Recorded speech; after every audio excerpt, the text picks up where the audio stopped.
Welcome to 3D Amazon FBA.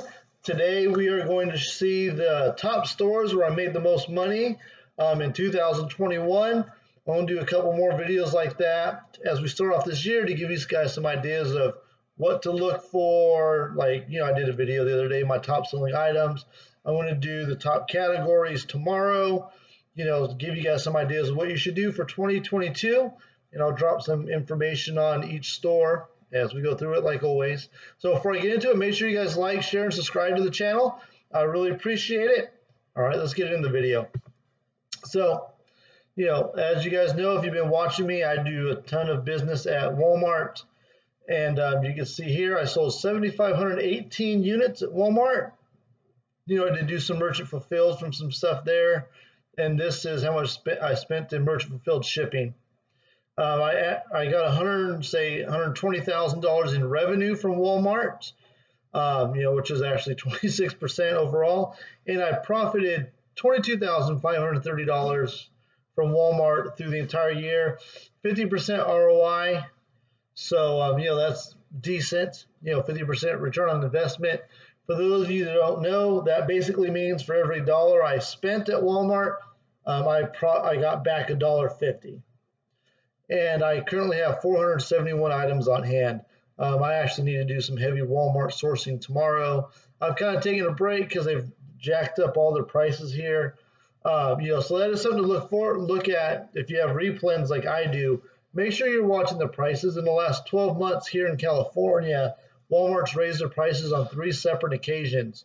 So I'm seeing things like the sauce I sell went from $2.98 to $3.48. This past week. There's a pound of rice that I've sold like 100 bags of last year. Went from, I think it was $5.48 or $5.60, somewhere in there, and it's now $6.70 a bag. It's just everywhere. Pop-Tarts, I've used to sell a lot of Pop-Tarts. They were $3.68 each. Now they're like $4.08, I think it is. Walmart's just raising their prices everywhere. And it's going up. Even Pepperidge Farm cookies, I usually sell hundreds of those during the holiday season. They raised their prices from, I think, around $2.70 to $3.10 a bag. So they're no longer profitable. So make sure you are checking the prices. This has been my experience. And that's just a few things off the top of my head. I mentioned the other day, too, there's this 2-pack of jam that I sell that I get from Walmart. Price went from $3.48 and I think February last year. Now it's $4.47 a jar, and it's no longer a profitable item for me. And that one, the price went up twice last year on that. So just look out for that if you're sourcing Walmart. The 99-cent only store, this is not like Dollar Tree or Family Dollar. This is the 99-cent only store. I've sold 328 items. I had 101 returned, so they're a bit higher return rate than Walmart. Didn't do as much merchant fulfilled, but I brought in $41,000 in revenue, profited $10,000. And this one has a really good return on investment, 87%. That's more really what you want to be looking for whenever you're outsourcing. They had a lot of really good beauty products during the summer months. They didn't really have much for Halloween candy or Christmas candy for me. Toys were pretty light. A lot of this is like beauty products, sunscreen, stuff like that. I do have a really good replen candy that I get there as well, but I probably sell about 100 of those. So that's a couple $100 in revenue I get from that item through the year. So I think it cost me, or I sell it for about $18. So yeah, that's like $1,800, $2,000 I get in revenue from this one item a year, just spitballing off the top of my head. But that was still 9% of my revenue. So this was, obviously a very good store for me, even though they've been sucking all through Christmas. I actually expected these numbers to be much higher, but I barely sourced anything from there during the Christmas season. Next is a grocery outlet. I've only been sourcing from them, I think, pretty much just for a year, maybe a little bit longer than a year. But sold 2,387 units. There's 2 grocery outlets I have locally that I source at. Had 47 returned. I did quite a bit of merchant fulfilled It looks like I did more from them than any other two stores combined. But $35,000 in revenue, almost 8%, and almost what $7,600, $7,700 in profits. And I'm looking at a 6,200 or 62% return on investment. So I got $143, 143 units on hand, and you can see my buy cost is all right here on the side. Ross, this is all toys and bras. I get a little bit of clothes from there, but this is almost all toys and bras. So 1,926 items sold. Actually, I do sell quite a bit of candy and stuff from around the register area. Had 97 returned. Didn't sell much merch fulfilled. 36,000 in revenue. And see, here's an example of your return on investment. So I sold more stuff I bought from Ross than Grocery Outlet, and I made $600 and $605 less. So that's what ROI does for you when you're selling so much stuff. And I got 2 more items from Ross than I have at the Grocery Outlet. DD's Discounts, it's the same company as Ross. They sell more generic stuff than Ross does, but this is almost exclusively toys. I might have got a few other odds and ends from there, but this is almost all toys. But looking at $20,000 exactly in revenue, profit at $5,500, and you can see the return on investment was much higher at 73%, and I only got 70 units on hand from DD's Discounts. And I have 3 DD Discounts locally. I used to, before I bought my house, I lived within a mile of 2 of them, and now I don't live close to any DD's Discounts. So I'm not sourcing there as much as I was, before the summer of last year. Here's my number 1 wholesale account. You see 2,407 units sold. I've had 58 refunded. And most of these is Amazon not packaging stuff when they ship it to the customer. $29,000 in revenue, $4,400 profit, and the return on investment is much lower at 36%. And again, you can see I sold $9,000 more here, but I made $1,200 less here. And that's to be expected with wholesale because you're buying in bulk. Typically, your margins are going to be lower than when you're buying stuff at discount stores. So I still have 523 units on hand. I've got about another 800 units of an item coming any day now from this wholesale account. Next is Big Lots. I only sourced them during Q4, so we're talking maybe September through December, and I sold 1,176 units from them. It's all snacks and candy and cookies and stuff like that. A couple toys, but not much. Sold a couple vinyl records from Big Lots. But 106 I sent merchant fulfilled, $16,807 in revenue, $4,000 in profit. Again, this is one of my better return on investment, 76.7%, and I have 75 units outstanding, and that's almost 1 item exclusively. So you can see my buy cost is pretty low at $368. So I'm going to start going a little bit faster through here. Target, this is all food and toys.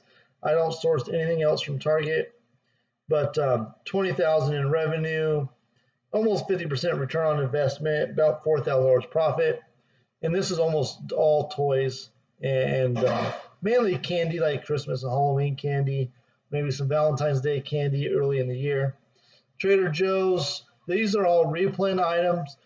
Amazon, for some reason, every shipment I send in Trader Joe's stuff, they lose like 20, 30 items. I don't know what it is. These numbers should be much higher, but Amazon loses a ton of Trader Joe's stuff for me, which is kind of odd. And I don't go there very often because they don't like me there. They just, I come with a cart full of stuff and they just don't really like me. I always get an attitude. So I don't go there very often. As you can see, I only have 4 items on hand, but I still made about $3,340 profit from Trader Joe's, 58% return on investment. I strongly recommend if you're doing grocery, do Trader Joe's. Almost everything in the store is profitable. I'd say about half the store is selling at a decent pace. And Trader Joe's, they charge the same, whether you're in New York City or down in Mississippi where the cost of living is cheaper, so you're competing on an even plane with everybody. So I strongly recommend Trader Joe's. Walmart Tactical Arbitrage, that's why I have TA here. I'm going to do a lot more tactical arbitrage this year than before. That's all I did in December. I think I've only gone out sourcing like 3 times doing retail arbitrage since Black Friday. And I've been doing just all tactical arbitrage practically and buying my replens online, but 542 units sold, 10,500 in revenue, made $1,900 from my couch, which is really nice. You can see again the return on investment's low. Toys and things like that are very competitive on when you're using tactical arbitrage, so your margins will be lower. And I still got 136 units on hand. Marshalls, this is all clothes, toys, beauty. Profited $2,000 from them. And you can see my return on investment is quite low at 39%. This is another wholesale account. These numbers should be much higher. I have about 100 units I sent in November 30th. That was all Christmas geared food, and they never received it. So I have about 100 Christmas items, that are now outdated. No one's buying, Christmas food that much. So these numbers should have been much higher. And this was my first year using this company. So I actually under purchased on everything through the year because I was being pretty conservative. But these numbers would have been much higher if I had ordered more and if I had Amazon received all the stuff that I sent them for Christmas. It's kind of upsetting, but it is what it is. Here's another wholesale account here. I experimented with them on some really cheap products that didn't go well, but I do have about 5 items from them that sell extremely well, and these numbers will be much higher. I started purchasing from them around summer of last year as well, so the return on investment I expect to be higher. Profits should at least double in 2022 because this is a really good account. Just I kind of played around with some stuff that didn't work out, which was my own decision, and I knew there was risk on that. Burlington Coat Factory, they were pretty garbage this year compared to normal, but I still made $1,450 there. You see I haven't been sourcing. I only got 13 items on hand. Box Lunch is no longer really a viable sourcing place because this is all pops. 100% of this profit's pops. And they used to let you buy 5 each, and that was cool. And now they only let you buy 2. And now I can't buy enough to even get the free shipping. So I'm not really sourcing Box Lunch. Plus their selection kind of sucks. It seems Box Lunch and Hot Topic are kind of getting out of the Funko game and just selling a couple here and there. So I haven't been sourcing them since probably the summer, really. And you can see I only got 12 things on hand. I bought a couple things, but nothing major. So Hot Topics kind of lumped in with them. Made $2,500 last year from them. These numbers are going to drop drastically in 2022. Five Below, this is another store that's kind of hit and miss. And I still made $1,000 from them. Most of the things you're going to buy here, you're only going to make like $2 each, on average. So it's just something I do because it's in the parking lot. But you can see 471, say, times 2. Yeah, so I only made maybe $2, $2.20 an item each. TJ Maxx made $980 there. They're the same as Marshall's for the most part, same company, beauty and clothes and a couple toys thrown in there. EE Distribution, like I've said my video the other day, people know them as just an ungating company and they kind of forget about them. They do have some decent items.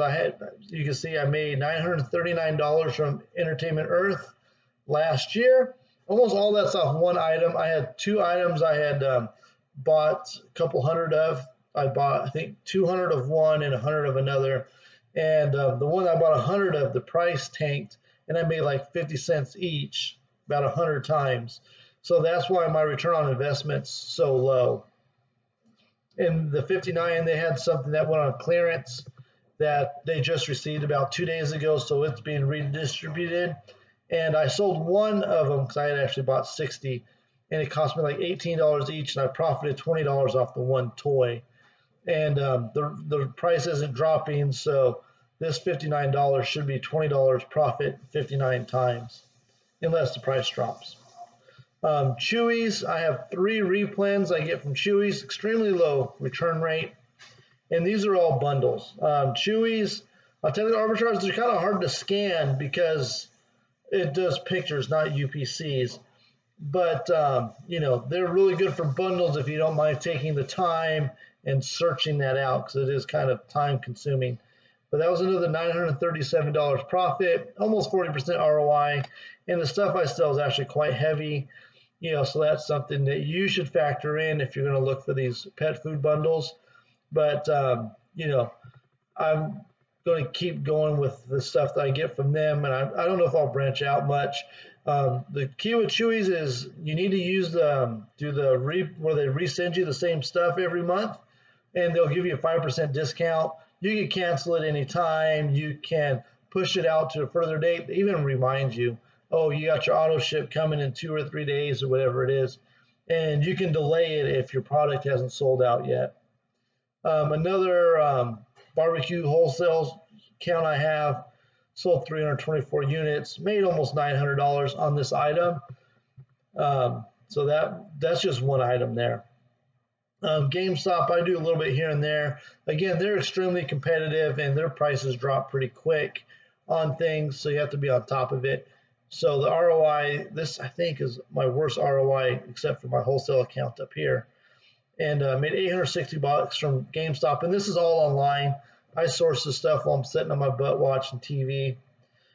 Sally's Beauty, you can see 315 items, made $700.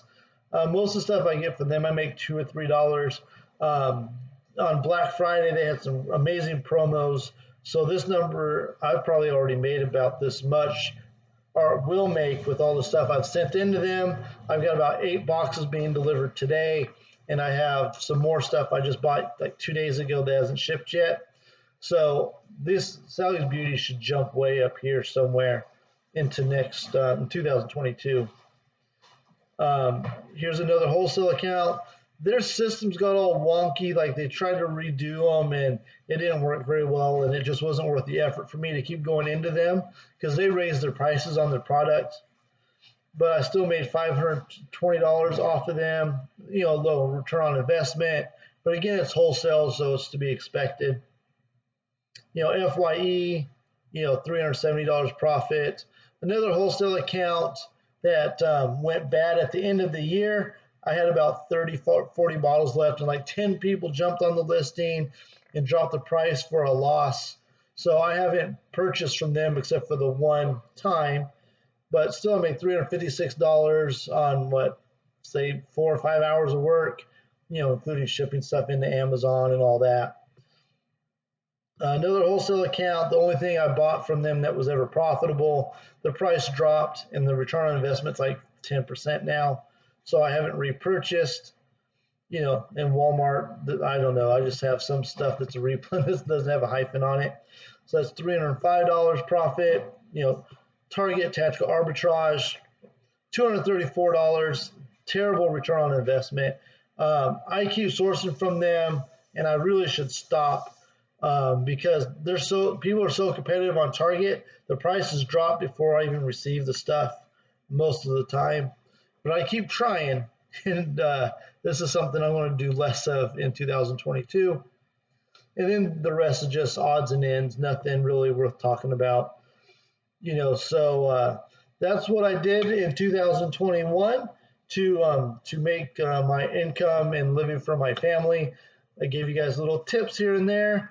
But you can see Walmart, 99-cent only store and grocery outlet are my top 3 stores. And, you know, I recommend you hit them up if you have them in your area. So make sure you guys like, subscribe to the channel. Thank you for watching.